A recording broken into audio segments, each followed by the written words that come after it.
Welcome to Laundromat News Today. I'm your anchor, Jordan Berry, bringing you all the news from around the world and all things laundromat related. So let's kick it off today in Fort Worth, Texas, where Kelly Graham started a nonprofit called Laundry Love. And the mission of Laundry Love is to give out free laundry for people who need laundry. So I love these stories. A lot of people doing really cool stuff in the laundry business. Laundry Love and Kelly partnered with some laundromats and also some churches and a bunch of volunteers to go out and help provide clean clothes for people who need them. And it came out of a pretty cool story where she was a middle school teacher and there was a student in her class that she just noticed that people didn't want to sit by and things like that because they couldn't afford to do laundry. So the smell was not good. And so she wanted to do something to help. So that's where Laundry Love was born out of. And again, I just love the ability that we have in this business to do good things for people. I don't know if you can hear that right now, but there's a hurricane warning going off here, but I'm going to push on because it's blue skies. So breaking news, maybe a hurricane or tsunami here in Hawaii, but probably not. All right, so let's push on to Charlotte, North Carolina, where Camila Franco and her parents own a laundromat / bakery and cafe. Just wanted to highlight that again. Pretty cool, unique business model they got in North Carolina, where you can go do your laundry, sip on some coffee, and grab a sweet treat.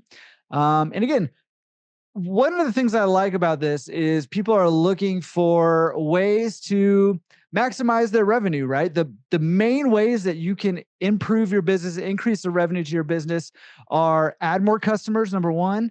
Number two, you can increase your prices. Or number three, you can get your existing customers to spend more money with you. And adding things like cafes or bakeries just increase that total average spend as customers are hanging around with nothing to do, waiting for their laundry to get done. So congrats to you guys on having a cool business. All right, wanted to highlight another story, which I don't highlight a ton of the crime stories, and there's quite a few crime stories that come out every week at and around laundromats. However, this crime story is a little different. It comes out of San Angelo, Texas, where $1,100 in work uniforms were taken from a laundromat.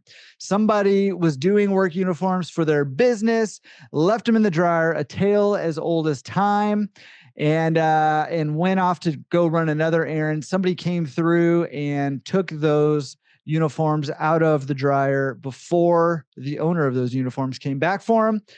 However, the reason I wanted to highlight it is something that doesn't happen every day is it was a wife and son that took, or a mother and son that took the uniforms, and the husband actually found out about it and brought the uniforms back. So congrats on having a lot of character. I know that we see a lot of stuff like this kind of happen, and I think that somebody bringing something back is pretty rare. So I wanted to highlight that. Pretty cool. It doesn't say who they were, but congrats to you, sir, for having some accountability with your family and in trying to do the right thing. Okay. I wanted to bring this one up. One of the questions I get asked all the time, or one of the obstacles I think that people feel like are the biggest obstacles to starting a laundromat is the money side, right? And I have a video on YouTube that you might want to check out on 9 ways to finance your laundromat deal. But listen, there's more than 9 ways, and this one didn't even actually make it onto that video.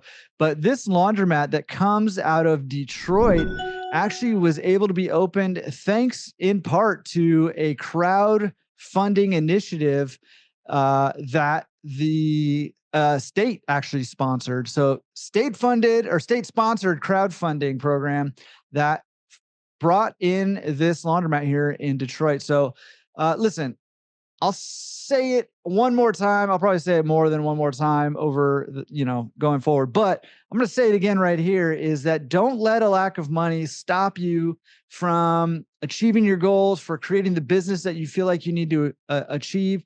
Yes, it is an obstacle for a lot of people. However, obstacles are made to be overcome, and there's a lot of different ways you can overcome them, including crowdfunding your next business venture.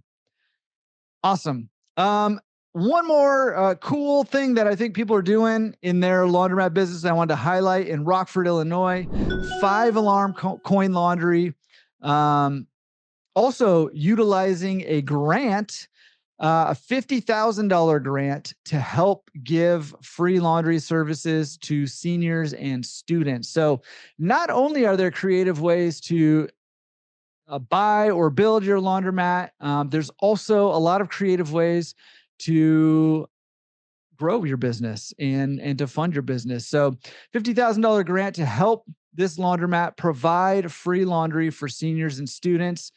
Um, Listen, this is like a win-win-win all the way around. There's a lot of money, a lot of resources out there. So whether you are looking to get your first laundromat or you own laundromats and you want to grow them, be looking for creative solutions on how to do all of those things. And let's wrap it up with the most amazing story of the day, where Ross Dodd's multi-store owner out of LA goes on record saying that buying a laundromat really is easy, and all you really have to do is collect quarters. So awesome news. No, I'm just kidding. That's today's joke. Listen, if you own a laundromat, you know that is kind of an ongoing joke, that all you got to do is collect quarters. But listen, if you don't know that, or you don't own a laundromat yet, that probably wasn't funny. And actually, it probably wasn't funny even if you own a laundromat. And Ross did not say that, nor would he ever, actually. But shout out to Ross, who runs the Laundromat Owners Facebook group. Go join that if you're not part of it. And is a multi-store owner and does crush it in this business. But owning laundromats is not always easy and not always no work. So beware. All right, that's it for Laundromat News today. I'm just going to apologize for a terrible attempt at a joke again, as usual. We'll see you next week with all the news coming from around the globe in the laundromat industry.